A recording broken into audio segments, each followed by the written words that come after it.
कौन ब्रह्मा का पिता है, कौन विष्णु की मां, शंकर का दादा कौन है, हमको दे बता। ये जानने के लिए कृपया सुनिए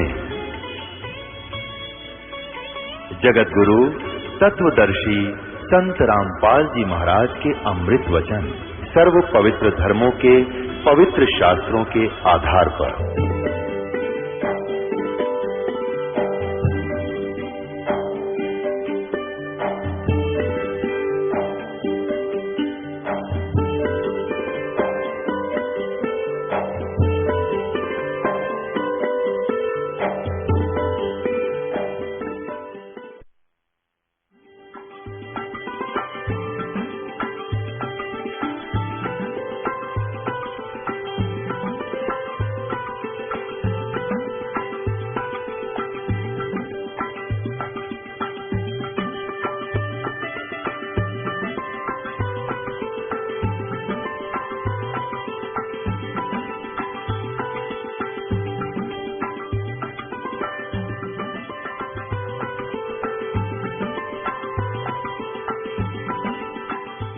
बार कुंभ का मेला बना था हरिद्वार में, हर की पैड़ी पे।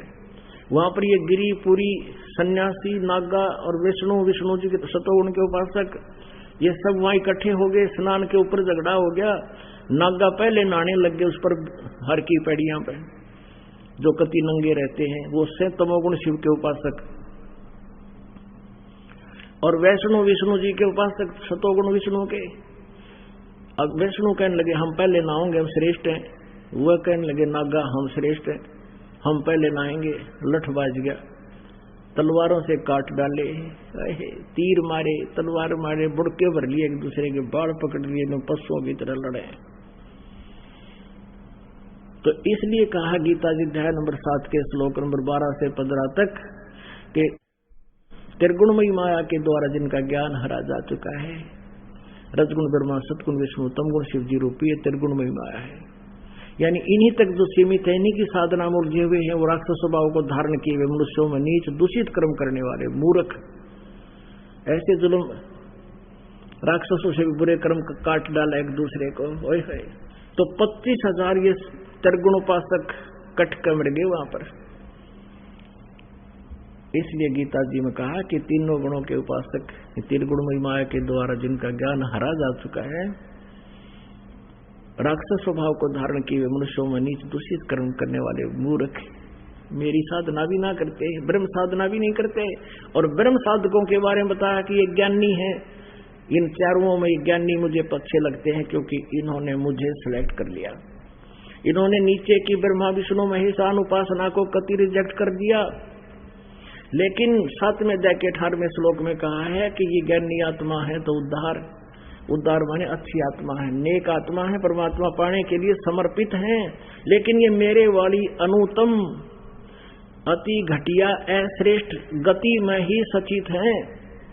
अब गीता जी अध्याय नंबर 8 के श्लोक नंबर 13 में कहा है कि ओम इति एकाक्षरम ब्रह्म व्यवहारण माम अनुसमण यह प्रियति तदन देहम सयाति परमाम गतिम। ओम यह एक अक्षर मुझ ब्रह्म का है, उच्चारण करके सिमरण करता हुआ जो शरीर छोड़कर जाता है वो मेरे इस ओम से मिलने वाली परम गति को प्राप्त होता है। ओम से कौन सा स्थान प्राप्त होता है? ब्रह्म प्राप्ति, और ब्रह्म लोक में चला जाता है। 8वें अध्याय के 16वें श्लोक में गीता जी में कहा कि ब्रह्म लोक पर्यंत भी ये वो पुनरावर्ती में वहां गए हुए प्राणी भी जन्म मृत्यु में आते हैं, ये सदा सुखी नहीं रह सकते। गीता जी अध्याय नंबर 4 के श्लोक नंबर 5 और 9 में गीता ज्ञानदाता कहता अर्जुन तेरे और मेरे बहुत जन्म हो चुके, तू नहीं जानता मैं जानता हूँ। गीता जी अध्याय नंबर 2 के श्लोक नंबर 12 में गीता ज्ञानदाता कहता अर्जुन तू पहले भी जन्मा था, मैं भी जन्मा था, और हम आगे भी, और ये सब सैनिक भी आगे जन्मेंगे, पहले भी जन्मे थे। इससे सिद्ध है कि गीता ज्ञानदाता भी अविनाशी नहीं है, नाशवान है, इसकी जन्म मृत्यु होती है, और जिस व्यक्ति की जन्म मृत्यु होती है वो सुखी नहीं हो सकता। इसलिए गीता ज्ञानदाता कहता है कि तू तत्वदर्शी संतों की खोज कर, 4 अध्याय के 34वें श्लोक में,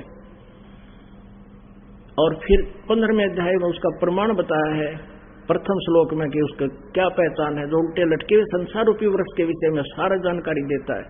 सब विभाग बता देता, सवेदवित, वो वेद के तात्पर्य वो जानने वाला है, वो तत्वदर्शी शब्द। उसके पश्चात चौथे श्लोक में कहा 15वें अध्याय के में कि उसके पश्चात परमेश्वर के उस परम पद की खोज करनी चाहिए, जहां जाने के बाद साधक फिर लौटकर कभी नहीं आते, और जिस परमेश्वर ने सब ब्रह्मांडों की रचना की है, जिससे संसार रूपी वृक्ष की प्रवृत्ति विस्तार को प्राप्त हुई है, अर्थात जिसने सारे ब्रह्मांडों की रचना की है, और मैं उसी की शरण में होकर और उसी की पूजा करनी चाहिए। गीता ज्ञान दाता से कोई और है वो परम अक्षर ब्रह्म। इसलिए गीता जी अध्याय नंबर 18 के श्लोक नंबर 62 में कहा कि तू सर्व भाव से, यानी सब तरह से एक उसके प्रति आसक्त हो जा, प्रतिभरता पद पर पहुंच जा। उस परमेश्वर की शरण में जा सर्व भाव से, उसकी कृपा से तू परम शांति को और सनातन परम धाम को प्राप्त होगा। और इन अज्ञानियों ने गीता अनुवाद करते समय 7वें अध्याय के 18वें श्लोक में अनुत्तम का अर्थ कर दिया अति उत्तम। फूटे वाग मारे, इसे अनुवादक मिले हमने। चौथी कक्षा के बालक ने पूछ लिया, उत्तम माने श्रेष्ठ, अनुत्तम माने अश्रेष्ठ, घटिया। और ये मैं ऋषि को आगे अनर्थ कर डाले इन्होंने। एक चुनक नाम के ऋषि थे, वो ज्ञानी आत्मा, उन्होंने आन उपासना नहीं करी, केवल एक ब्रह्म की साधना करनी शुरू कर दी, ब्रह्म को सुप्रीम परमात्मा मान के ओम नाम का जाप और हठ योग किया हजारों वर्षों तक। अब इससे स्पष्ट है गीता जी अध्याय नंबर 11 के श्लोक नंबर 47-48 में गीता ज्ञानदाता कहता, अर्जुन ये है मेरा वास्तविक रूप, मैं काल हूं। 11वें अध्याय के 32वें श्लोक में भी कहा है। और मेरे रूप की प्राप्ति यानी मेरे दर्शन तेरे से पहले किसी ने नहीं किए, ये आज मैंने कृपा करके तुझे ये दर्शन दिए। और मेरे इस रूप की प्राप्ति न वेदों में वर्णित विधि से, न तप से, न जप से, न किसी क्रिया से नहीं हो सकती। इति सिद्धम, वेदों में वर्णित विधि से प्रभु प्राप्ति नहीं है, लेकिन इससे अन्य लाभ हो जाते हैं, सिद्धियां आ जाती हैं, ब्रह्मलोक प्राप्ति हो जाती है, वहां देव पद मिल जाता है, और फिर 84 लाख योनियां मिल जाती है। जैसे आपको महावीर जैन जी की कथा कल इतिहास सुनाया था, दिखाया था, ये सत्य है। वो ब्रह्म साधना ही करते थे, मारीची जी अपने दादा जी ऋषभदेव जी से उपदेश लेकर, और उसकी ये दुर्गति हुई। तो ऐसे ही उनको भगवान तो मिले नहीं, चुनक ऋषि को सिद्धियां आ गई, आंडी पाक गए,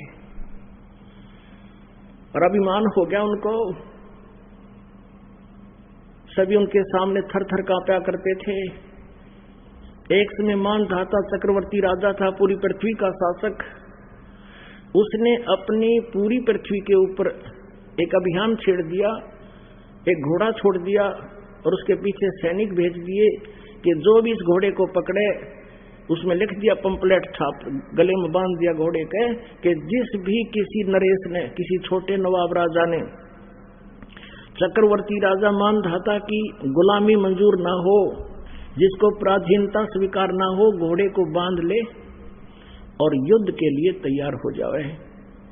राजा के पास 72 अक्षौणी सेना है, 72 करोड़ सेना है। सारी पृथ्वी पर घूम आए, किसी ने घोड़ा नहीं पकड़ा, अर्थात सभी ने मानधाता राजा की गुलामी पराधीनता स्वीकार कर ली।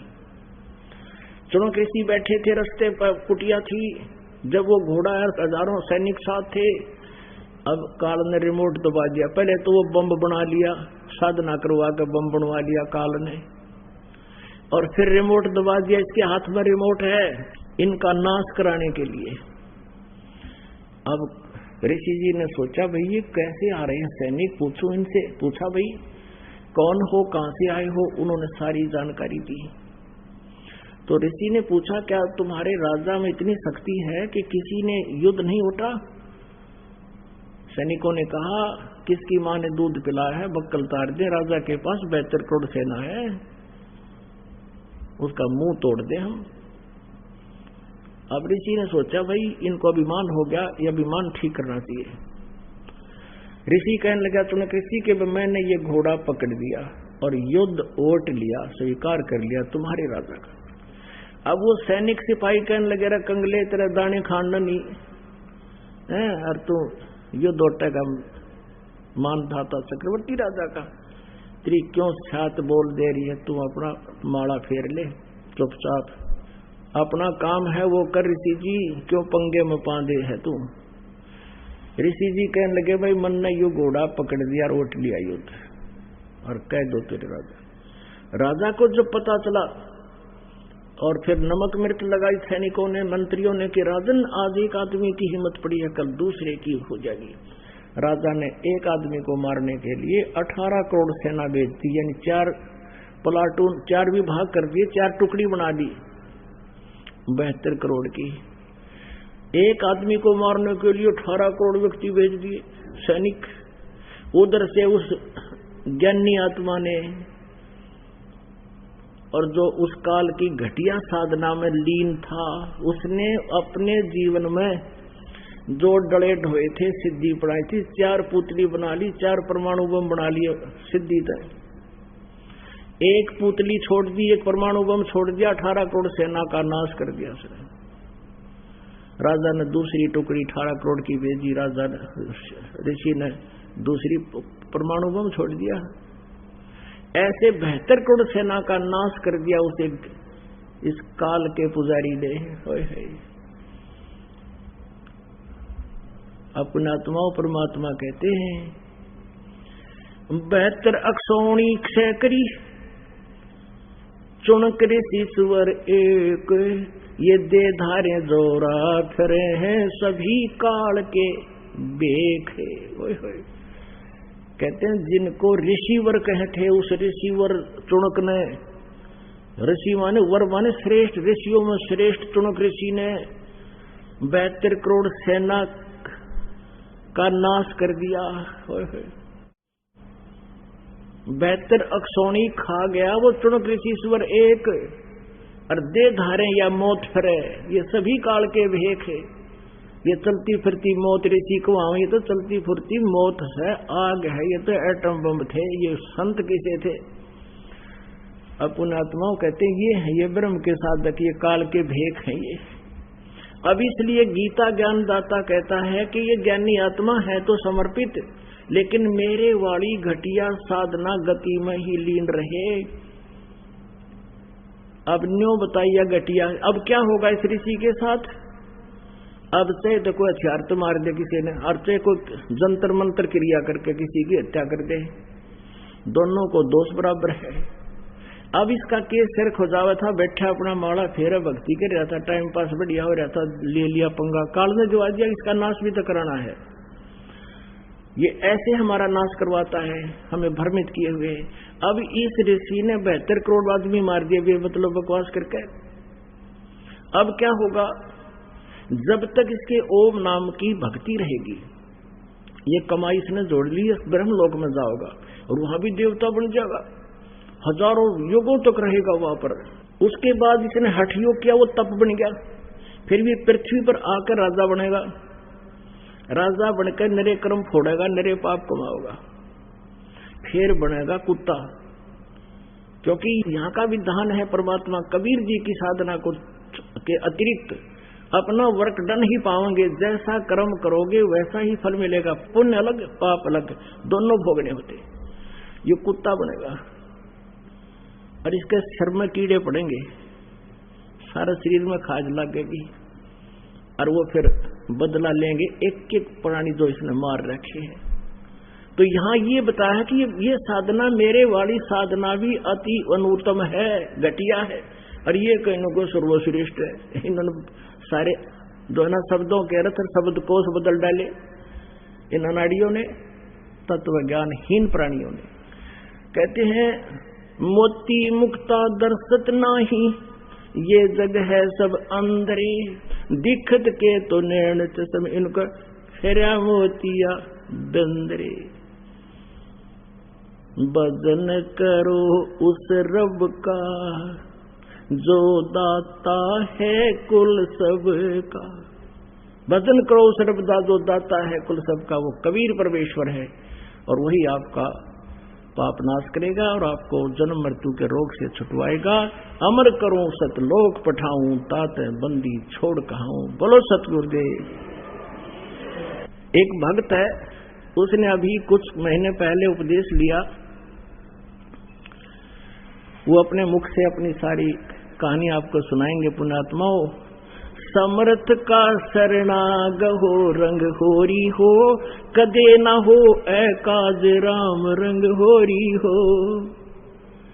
इनका एक छोटा सा बच्चा 10-12 वर्ष का और 1100 वाट के तार से टच हो गया। इसका जख्म है इतना, 2 अंगुल पूरी आ जा, और पैर का अंगूठा जल गया, आर पार निकल गई बिजली। इस बच्चे ने बताया कि इस दास के रूप में कबीर परमेश्वर पहुंचे। वहां पर इस बच्चे का हाथ पकड़कर नो खींच लिया उस बिजली से, और ऊपरली मंजिल पर था, उस पे छज्जे पे सुला दिया स्लैब के ऊपर। काफी देर बातें करी। इसने कहा, गुरुजी कहाँ जा रहे हो? बेटा मैं तेरे साथ हूं, कहीं नहीं जाता। कहते हमरा भक्त पिछोड़ी होई और हमरा नाम ना लेवे कोई। अब ये वास्तव में क्या है? अब ये कथा आपको सुना रहे हैं, उन्होंने लिख कर दे रखी है, आपको पढ़ के सुनाते हैं। मैं भक्त सुरेश दास पुत्र श्री चांद राम निवासी गांव दनाना जिला सोनीपत और फिलहाल शास्त्री नगर रोहतक हरियाणा में रहता हूं। वास्तव में ये मेरे चाचा का लड़का है, सगे चाचा का लड़का है। और न्यू का अग्र घर का जोगी जोगड़ा, बार का जोगी सद, इनके साथ ऐसी हो रही थी ताई। अब ये दास आपको बहुत बार बताता है कि जैसे परमात्मा स्वयं आए हुए थे कबीर जी, उसमें वो स्वयं कहते भी थे कि मैं हूं भाई पूर्ण परमात्मा, लेकिन किसी के दृष्टि न थी। और अब गरीबदास जी को अपने प्रमाण दिए, उन्होंने प्रमाण किया कि हम सुल्तानी नानक तारे दादू को उपदेश दिया, जात दुल्हा भेद नहीं पाया, काशी माए कबीर होया। तो ऐसे इनको भ्रम था, इस दास पर विश्वास नहीं किया। इनकी पत्नी को प्रेत बाधा थी और उन्होंने सारे जंतर मंत्र करते रहे। मैं पढ़कर सुनाता हूं, बाकी शेष इन्होंने लिख कर दिया है। मैं भक्त सुरेश दास पुत्र श्री चांदराम निवासी गांव दनाना जिला सोनीपत, फिलहाल शास्त्री नगर रोहतक का निवासी हूं। सतगुरु जी के नाम उपदेश लेने से पहले मेरे घर की आर्थिक स्थिति बहुत ही कमजोर थी। परिवार का कोई भी ऐसा सदस्य नहीं था जो कि बीमार न रहता हूं। मेरी पत्नी को भूत प्रेत बाधा बहुत ही ज्यादा परेशान करते थे। इतना ज्यादा कष्ट रहने पर के बावजूद हम देवी देवताओं को बहुत पूजा करते थे तथा मेरी हनुमान जी में बहुत ज्यादा आस्था थी। लेकिन घर में संकट पर संकट आते जा रहे थे, किसी भी काम में बरकत नहीं हो रही थी। पूर्ण परमात्मा सतगुरु रामपाल जी महाराज मेरे परिवार के होने के कारण हम उनको पूर्ण परमात्मा नहीं मान पाए, जिसका खामियाजा हमें कई वर्षों तक झेलना पड़ा। तभी गांव सिंहपुरा के निवासी भक्त विकास ने मुझे बताया कि आपके घर में पूर्ण परमात्मा जगत गुरु रामपाल जी महाराज आए हुए हैं और आप कहाँ सोए पड़े हो।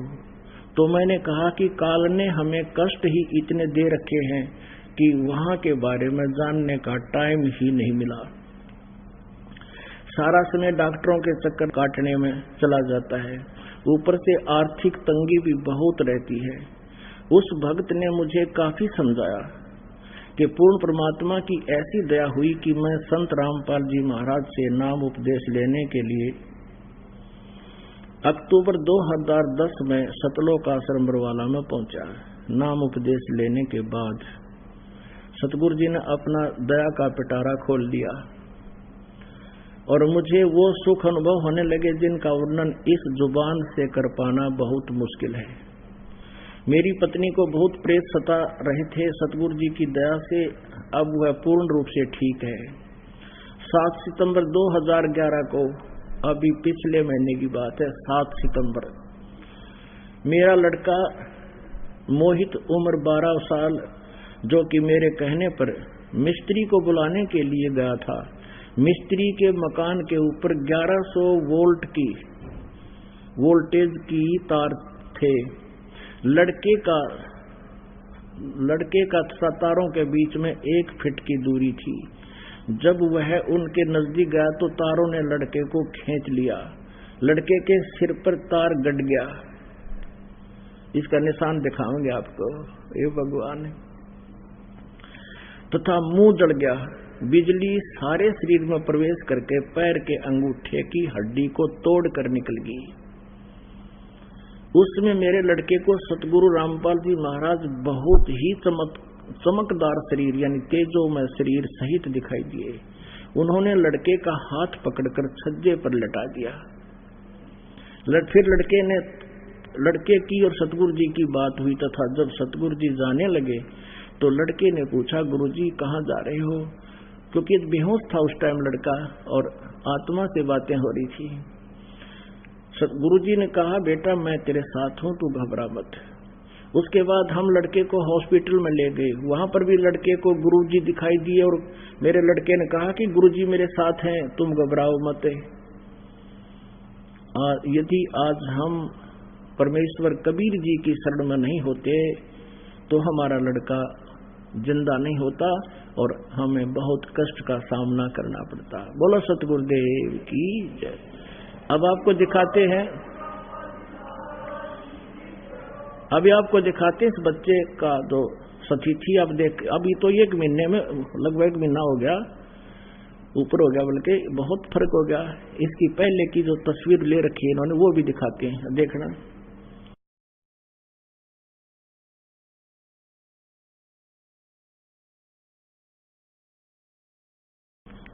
दिखा भाई, इनको बुला इधर। गुरुदेव जी महाराज जी। मैं किसी मिस्त्री के पास गया हुआ था, फर्नीचर वाले मिस्त्री के पास गया हुआ था, तो उसके ऊपर से 11,000 वोल्टेज के तार गए हुए थे। तो मेरी मम्मी बोली तार ऊपर, मैं से देखने लगा तो ओ बिजली ने मैं खींच दिया 1.5 फुट। ये सिर दिखा नीचे न करके देख,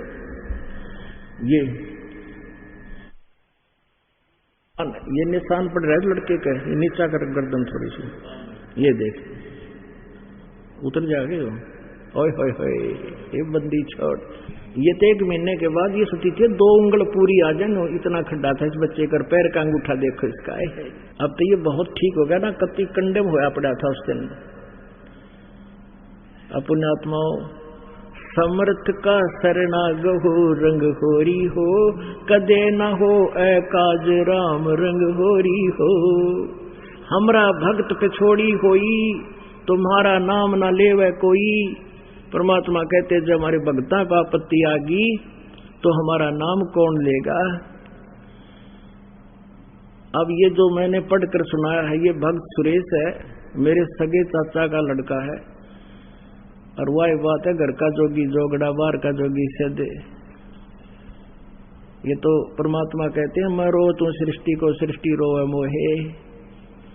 गरीबदास इस वियोग को समझ नहीं सकता कोई। अब क्या स्थिति थी इनकी। इसकी माता भी आई हुई है लड़के की यहाँ पर। उस दिन आई, इसमें 40 किलो वजन था और आज पहलवान कैसी हो रही है। नाम लिए 5-6 साल भर नाम लिया हुआ है, सारी बाधाएं दूर होगी, सब चिंताएं मिट गई। तो पुण्यात्माओं, ये समर्थ की ओट है। दुख दोंद उपादम जीव बंदे, समर्थ की नहीं उपासा है। इस समर्थ की उपासना ना करने से हम दुख पा रहे हैं। समर्थ की आडम होने के बाद कहते हैं ये उन्हीं की सुनवाई होती है, उन्हीं के ये दुख दूर होते हैं। ये लड़का मृत्यु को प्राप्त होना था अगर ये शरण में नहीं होते। कहते हैं पति भरता जमी पर जो जो धर है पाओ, समर्थ झाड़ू देते है ना काटा लग जावे। कहते जैसे आज दास सत्संग करा था, इतना लंबा चौड़ा विस्तार है, इतना ज्ञान हटाना पड़ता है। ये प्रसंग रह गया कि पति भरता यानी जो एक परमेश्वर पर आधारित हो जाती है पुण्यात्माएं, फिर वो समर्थ परमात्मा उनके जीवन रूपी सफर में जितनी भी बाधाएं आनी होती हैं, पापों के जो कारण दुख होना होता है, उन पाप रूपी कांटों को उस जीवन रूपी सफर में बुहारते चलते हैं, कहीं मेरी प्यारी आत्मा के कोई दुख ना हो जा। ये वही प्रमाण समझ लो। बोलो सतगुरुदेव सत साहिब। सर्व सुखदाई, सर्व पाप नाशक, पूर्ण मोक्षदायक,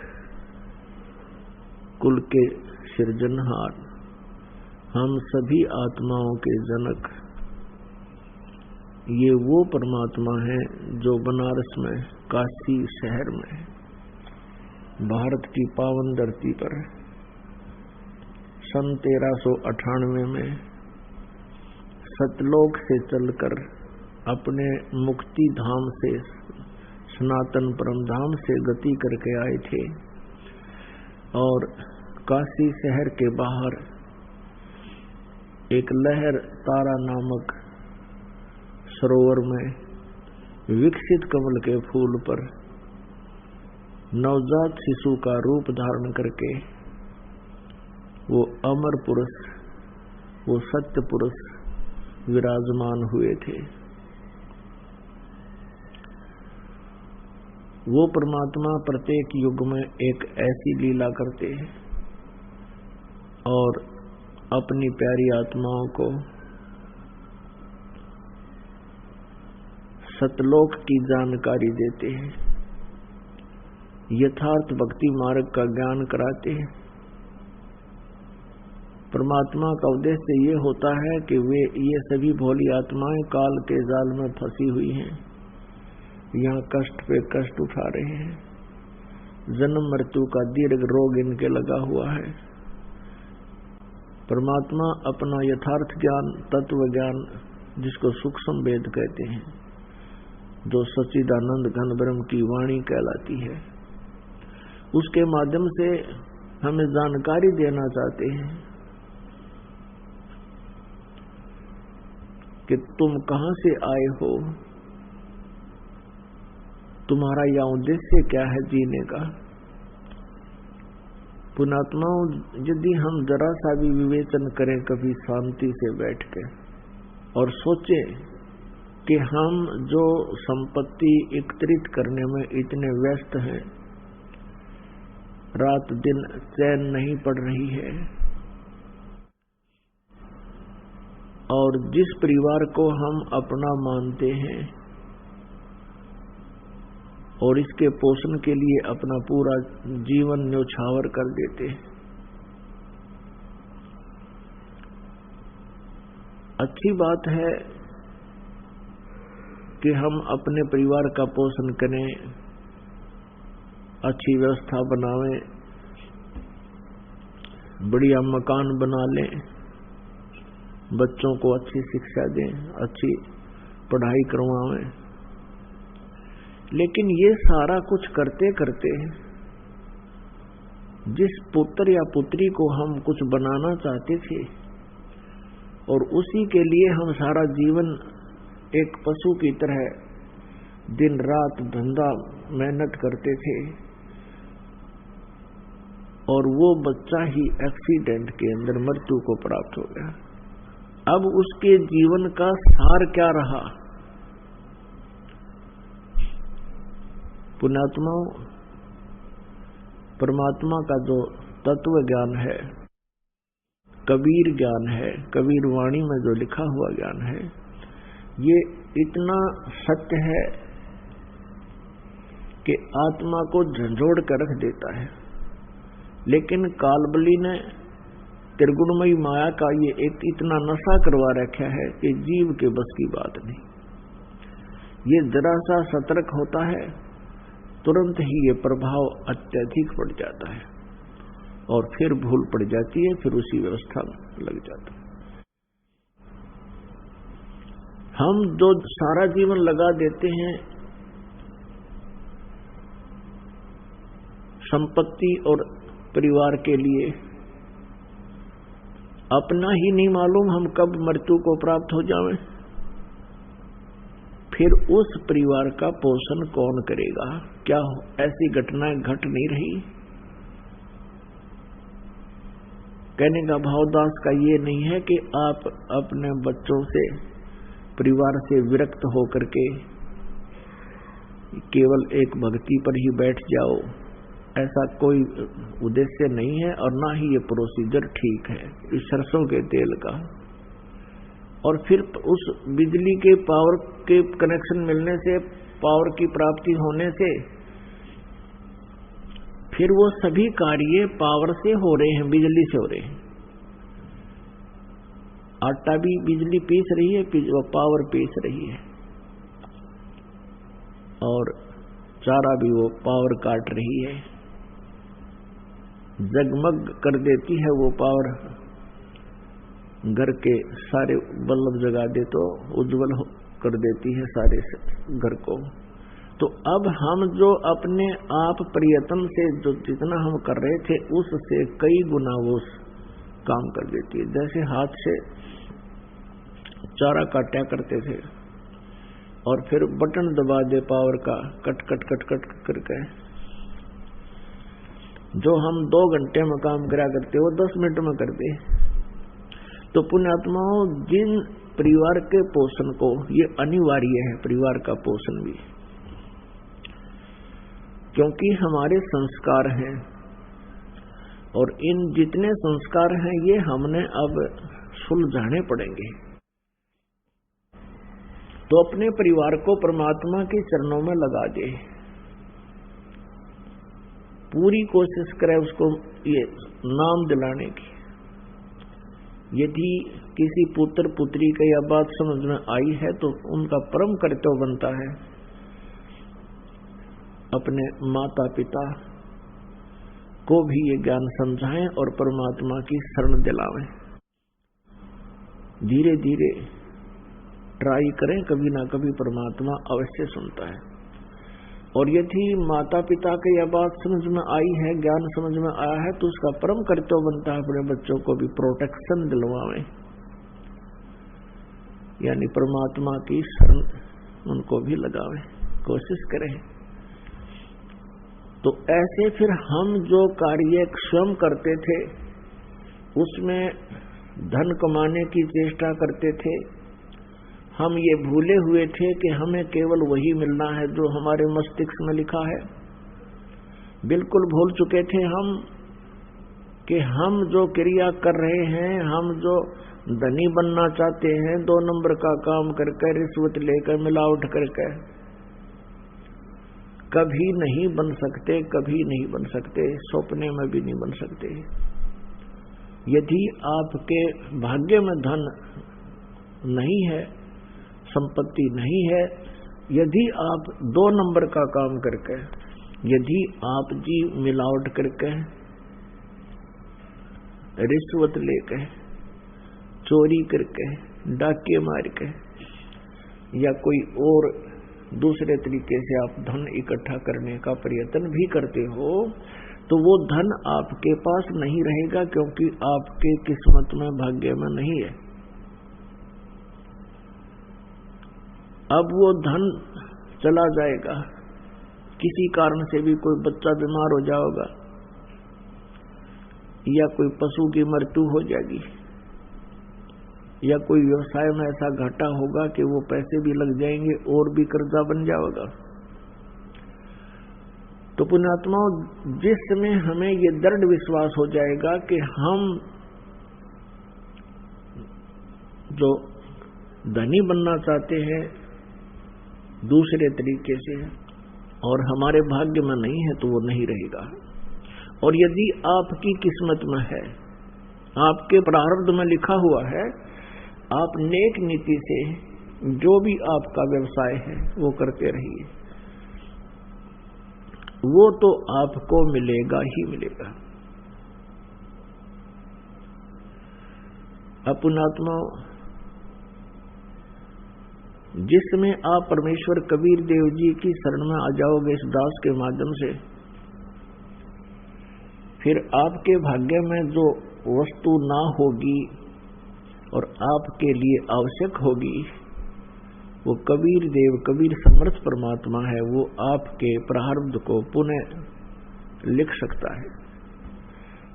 सतगुरु हाथ लेखनी सब बहिया, सतगुरु जो चाहे सो करही, गरीबदास साहिब, आदरणीय गरीबदास साहिब जी परमेश्वर कबीर जी की महिमा से, उस परम अक्षर ब्रह्म की शक्ति से परिचित होने के उपरांत अपनी अमृतवाणी में उस कबीर परमेश्वर का एफिडेविट दे रहे हैं कि वो इतने समर्थ है। सतगुरु जो चाहे सो करही, और 14 कोट दूत जम डरही, ऊत भूत जम त्रास निवारे, और चित्रगुप्त के कागज पाड़े। अब कबीर परमेश्वर जी यहाँ जो प्रकट हुए थे वो सतगुरु रूप में होते हैं, और वो समर्थ परमात्मा भी हैं, क्योंकि वो यहाँ ज्ञान प्रदान करने के लिए आते हैं, इसलिए तत्वदर्शी संत और कवि की उपाधि भी प्राप्त करते हैं। तो परमेश्वर कबीर जी की शरण में आने के उपरांत हमारे जो भाग्य के लेख हैं उन पेपर को भी परमात्मा पाट देता है और नए सिरे से आपके अंक लिख देता है। जम जो राजा से डरे मिटे कर्म के लेख, अदली असल कबीरे हैं ये कुल के सतगुरु एक। जम जो राजा से डरे मिटे कर्म के अंक, कागज कीरे दरगद ये 14 कोट ना चंपे।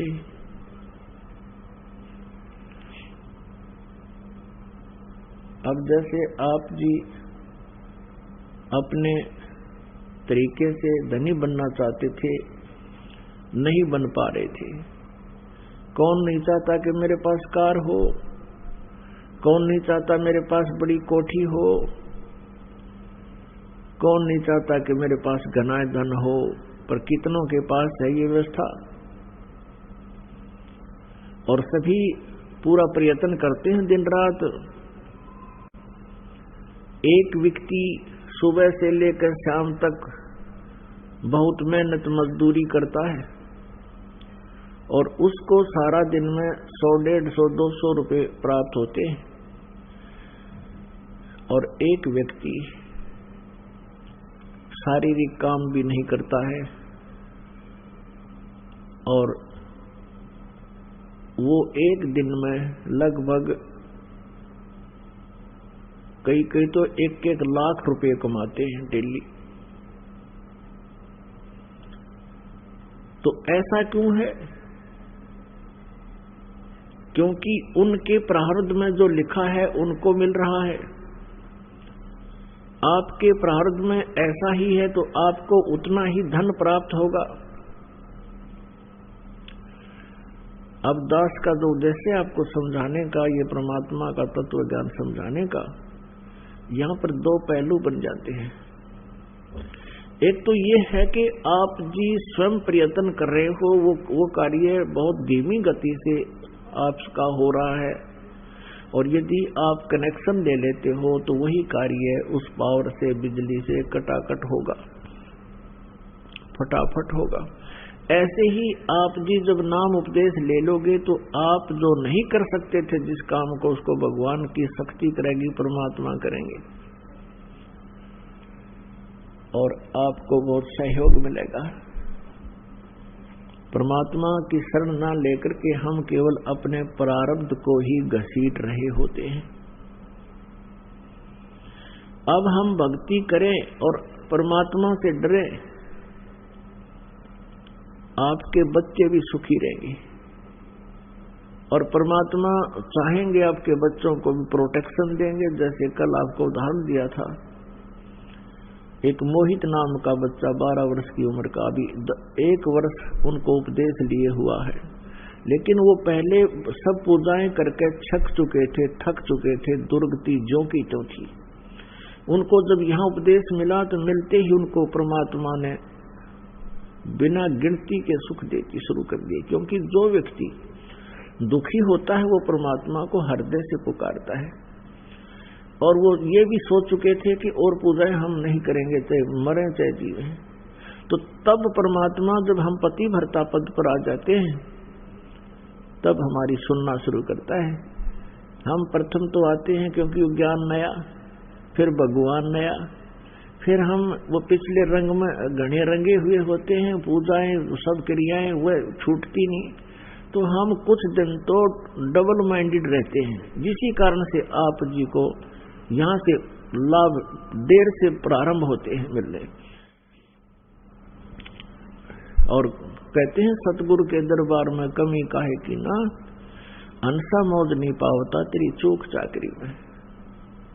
इस सच्चे दरबार में, कबीर परमात्मा के दरबार में इम्पॉसिबल वर्ड नहीं है।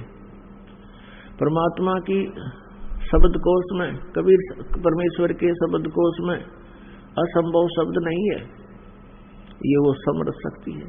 लेकिन हम उससे लाभ नहीं प्राप्त कर पा रहे हैं, तो आपकी चूक चाकरी में, आपकी कोई सेवा शुश्रूषा में कमी है, आपके हृदय में दृढ़ता नहीं आई है, आप पतिव्रता पद पर नहीं पहुंचे हो। पतिव्रता पद क्या होता है कि एक इष्ट की अतिरिक्त किसी से भी सपने में भी इच्छा कोई सुख की नहीं करे, कोई डिमांड ना हो, केवल एक कबीर परमात्मा की आस रखे। जैसे हम आपको मंत्र तो सभी देवों का देते हैं, लेकिन उनसे नहीं मांगे कुछ भी, उनकी तो मजदूरी है, उनका जमा कराओ पार होंगे। और कुछ मांगना है अपने मालिक कबीर परमात्मा से मांगेंगे, वो सबका दाता है, कुल का धनी है, वो तीनों लोकों में प्रवेश करके सबका धारण पोषण करने वाला वही परमेश्वर कबीर साहब है। तो उस बच्चे को 11,000 वोल्टेज के तार से उसका सिर टच हो गया और 2 उंगल ऐसे खड़ी आ जाओ, इतना जख्म सिर के अंदर, सारे शरीर से बिजली पार करके और पैर के अंदर से गुजर गई, पैर का अंगूठा भी जल गया। कहते हैं पहुंचूंगा क्षण एक में जन अपने के हेत, और एरना कुछ उदर उदारिया मन रावण मारा खेत। कबीर परमात्मा कहते हैं जब श्री रामचंद्र जी और थक लिए थे, रावण नहीं मरा था, गर्दन काटे थे फिर फूट आवे थी। कहते हैं जब कोई भी, यहाँ ये तो एक जीव संज्ञा में है, श्री राम श्री कृष्ण विष्णु ये भी जीव यहाँ पर जैसे, लेकिन हमसे श्रेष्ठ हैं, इसलिए इनको यहाँ एक कंट्रोलर बना दिया, यहाँ का अच्छा पद दे दिया। जैसे कोई अच्छा बच्चा इंटेलिजेंट अच्छी शिक्षा ग्रहण कर लेता, वो IAS कर लिया तो वो ऑटोमेटिकली DC पोस्ट पर लगेगा, लेकिन है वो आदमी है, सिंपल मैन है। तो इसी प्रकार जब इनके ऊपर भी आपदाएं आती हैं तो ये भी परमात्मा को याद करते हैं। और हम सभी आत्मा कबीर देव की हैं, सतपुरुष की हैं, ब्रह्मा भी, विष्णु जी भी, शिव जी भी सारे। तो उस परमात्मा यानी पिता को अपने सभी बच्चों का एक जैसा कष्ट महसूस होता है।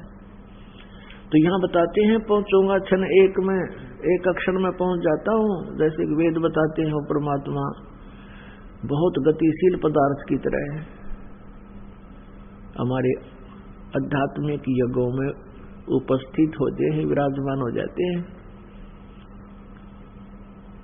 तो ऐसे वो एकदम परमात्मा इस दास के रूप में सेकंड के अंदर वहां पहुंचे हैं और उस बच्चे को बिजली से यानी काल से छुड़वा लिया। तो पुण्यात्मा ऐसे ही आप जी को भी लाभ मिलेंगे। लेकिन हम बार बार कहते हैं और पुस्तक के अंदर सबसे पहले हमने यही जो है ना विचार दिए हैं कि इन सभी नियमों को अच्छी तरह ग्रहण करो, इनका पालन करो। मर्यादा तोड़ देने वाले प्राणी से परमात्मा प्रसन्न नहीं होता। 100 वर्ष सतगुरु पूजा, एक दिन आन उपासी, वो अपराधी आत्मा फिर पड़ा काल की फांसी। ये जो नियम आपको बताए गए हैं ये इतने कंपलसरी हैं, जैसे सीता जी को कह दिया गया था कि तू इस रेखा से बाहर ना आना, जो रेखा खींचती गई थी कुटिया के चारों तरफ जब वो वनवास में थे। और वो दोनों भाई मृग के पीछे चले गए थे। पीछे से रावण आया था एक साधु वेश बनाकर और कहा था माई भिक्षा घाल, भिक्षा डालो। सीता ने कहा यहाँ आके ले जाओ महात्मा, भिक्षा ले लो। और जो ही वो अंदर की तरफ चला तो उस रेखा से एक इतनी भयंकर लपट निकली, रावण 10 कदम पीछे गया भाग के, नहीं तो जल जाता सारा।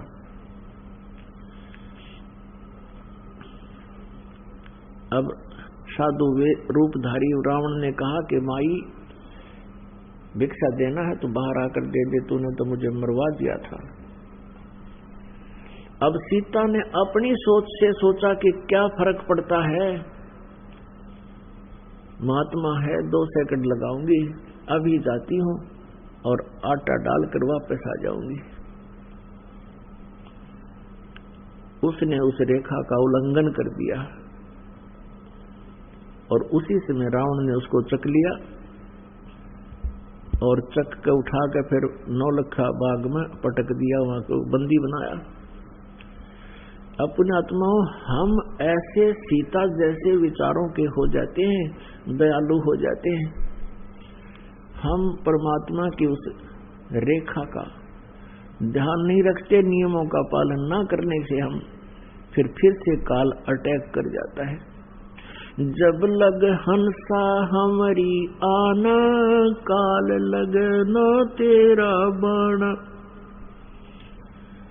जब तक हंस हमारी आन में रहेगा, आन मीन मर्यादा, तो परमात्मा ने कहा था कि हे काल, उस हंस आत्मा पर तेरा तीर नहीं लगेगा, तेरा बाण नहीं लग सकता।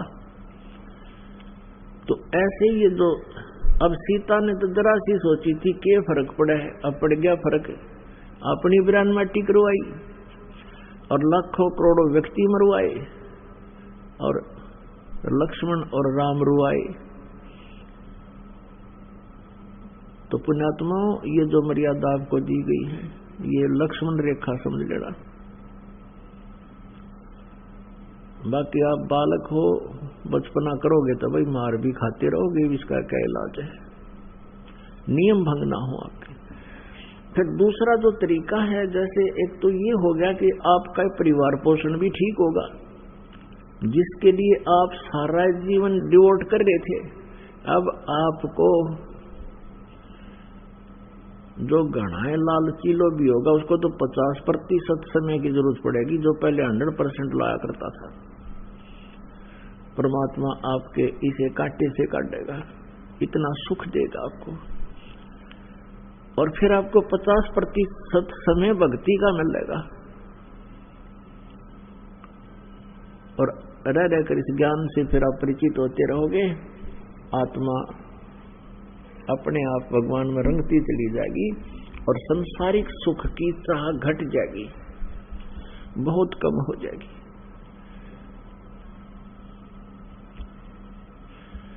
इसलिए परमात्मा क्या बताते हैं, एक तो आप जो अपने सतर से साधना करते थे, जैसे कोई भगवान विष्णु जी की पूजा करता है, कोई श्री राम की पूजा करता है, कोई देवी देवताओं की पूजा करता है, उनसे जो लाभ होता है, जैसे कोई ब्रह्म की पूजा करता है, ब्रह्म से आगे तो कोई जाने नहीं था, और ब्रह्म तो बहुत निम्न सतर की शक्ति है उस परम अक्षर ब्रह्म के सामने। तो हम जो पूजाएं किया करते थे, उन पूजाओं से हम निर्धन हो गए थे। किस प्रकार हो गए थे? हम शास्त्र विधि त्याग का मनमाना आचरण करते थे, और फिर साथ में हम उन देवों की पूजा करते थे जो हमें कोई विशेष लाभ नहीं दे सकते, जिनकी पूजा करने से हमारा गुजारा भी मुश्किल से होता था। कैसे? जैसे हमने इन भगवानों के चलाए हुए इन छोटे मोटे जो साधनाएं हैं, उनके आधार से जैसे कहीं भंडारे कर दिए, कहीं पक्षियों को दाने डाल दिए, और कहीं पर धर्मशाला बनवा दी, कहीं पर प्याऊ बनवा दी, ये साधनाएं जो थी, ये जो धार्मिक अनुष्ठान जो किया करते थे, ये तो ऐसे थे, कैसे?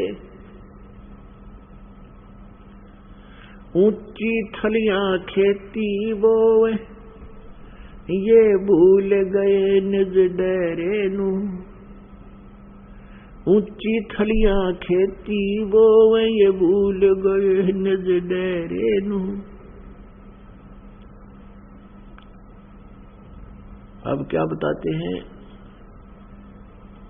कि जैसे ऊंची थली होती है, ऊंचे ऊंचे टिब्बे, आप जी पूर्ण परमात्मा की महिमा से अपरिचित होकर के, तत्व ज्ञान के अभाव से, परम अक्षर ब्रह्म की भक्ति ना करके आप आन उपासना रूपी खेती कर रहे हो, और वो भी कहाँ कर रहे हो? ऊंचे टीलों पर, टिब्बों पर, थलियों पर, जहां पर कभी वर्षा होगी तो बीज डाल दिया, दोबारा वर्षा ना हुई तो बिल्कुल नहीं पकेगा, कुछ भी नहीं मिलेगा। दोबारा वर्षा हो भी गई कभी प्रभु की कृपा से तो 1 एकड़ में मुश्किल से 2 मन कणक निकलेगी। और वही जमीन जो समतल डहर जमीन बोली जाती है, पृथ्वी डहर, डहर वो सतल होता है जो बहुत समतल होता है, नीचा होता है और उपजाऊ होता है। तो उस डहर के अंदर गेहूं बीज देने से वो लगभग 60-70 मन गेहूं देता है, फसल देता है। तो पुण्यात्माओं, परमात्मा ने हमें आकर के ये बताया है कि तुम ऊंची थलियां खेती बोए, भूल गए निज डेरे नू। अब तुम जो साधना कर रहे हो, ये तो ऊंची थलियों पर खेती बीज के तुम धनी बनना चाहते हो, कभी नहीं हो सकती। अपने डहर को भूल गए हो। अपने वेदों में, गीता जी में, सभी में प्रमाण है, और परमात्मा की अमर वाणी में यही लिखा है कि उस परम अक्षर ब्रह्म की साधना से आपको सर्व सुख होंगे। आप जी की प्रारब्ध में जो दुख होंगे उनका भी वो निवारण करेंगे, और उनकी भक्ति से आपको बहुत लाभ होगा, अत्यधिक लाभ होगा। तो उसको भूल रहे थे हम।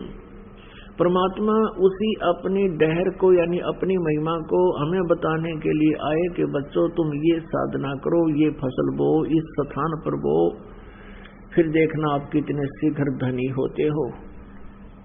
पुण्यात्माओं, परम अक्षर ब्रह्म की साधना, अब जैसे आप जी को उदाहरण दिया था कि जैसे एक मजदूर सारा दिन में 200 रुपये लेता है और कठिन प्रयत्न करता है।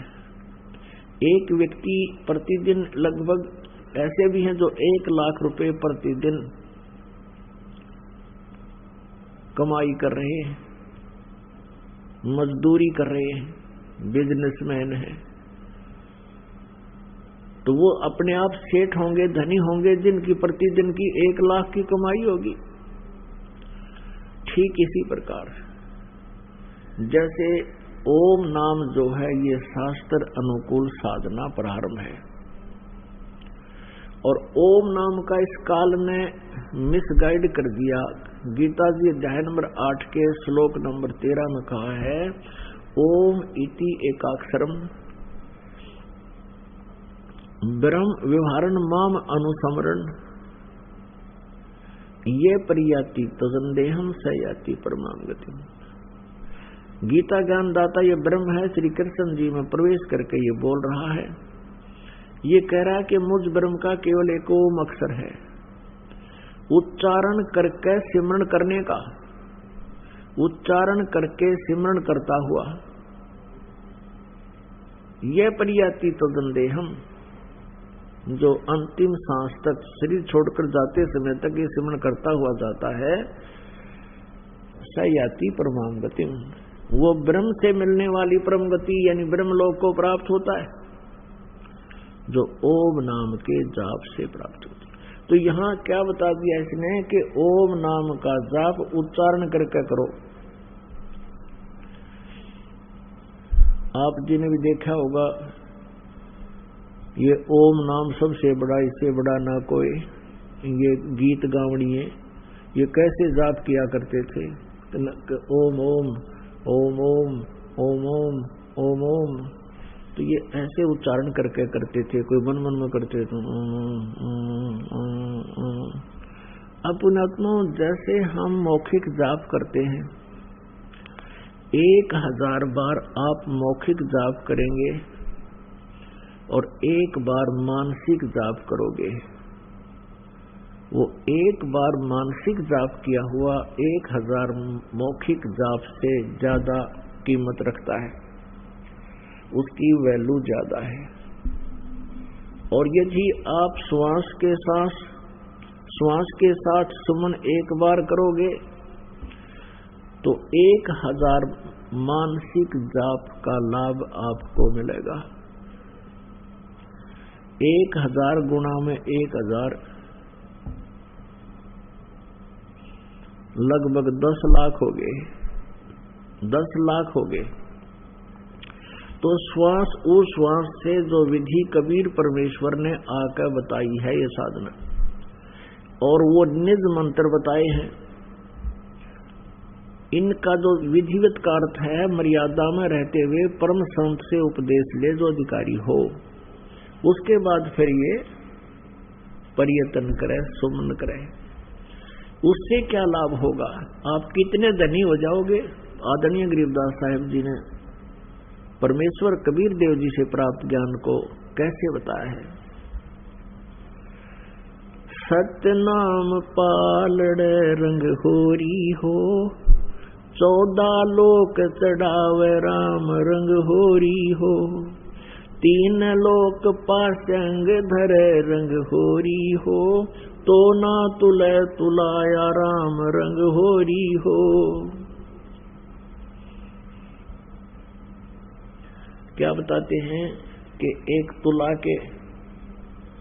तुला बैलेंस, ये समान तोलन की ताखड़ी, इसके एक पलड़े में सतनाम का एक श्वास का सिमरन की को रख दे, एक वैल्यू उसकी इतनी है। और दूसरी तरफ कहते हैं एक ब्रह्मांड में 14 लोक हैं और 3 लोक उनते न्यारे हैं। इन 14 लोक को एक तरफ रख दे और पृथ्वी लोक और पाताल लोक और ये स्वर्ग लोक, इन तीनों लोकों को पासंग रख दे, पासंग। अब पासंग के, क्योंकि आजकल आप तो जो बच्चे हैं इनको पता नहीं, परमात्मा की वाणी। गरीबदास साहिब जी एक किसान थे, अनएजुकेटेड थे, और अक्षेत्र के अंदर जहां वो रह रहे थे उन्होंने उन्हीं लोगों को समझाना था, इसलिए उन्होंने, वैसे तो वो सर्वज्ञ थे, सारी भाषाओं से परिचित थे, इनमें सब भाषाओं का समावेश किया अपनी वाणी में, तो उसमें सिंपल भाषा प्रयोग की है। तो जैसे, तो इसलिए उनको आप जी अब नहीं समझ सकते थे। इस दास के ऊपर मेहर करी के हमारा जन्म भी उसी समय से हुआ है कि हमें वो सारे देसी शब्द याद हैं, अपने स्वदेशी लोकल शब्द याद हैं, और इस वाणी को इसलिए हम समझ पा रहे हैं। यदि इस वाणी को अब वर्तमान के 10, 15, 20 साल से जन्मे बच्चे पढ़ रहे थे, इनके कुछ भी याद ना हो, ये समझ नहीं सके इसमें लिखा क्या है। जैसे बहुत से देसी शब्द हैं इसके अंदर, तो इसलिए पासिंग शब्द इन बड़का याद भी ना होगा, बच्चा ने पासिंग क्या न कहे।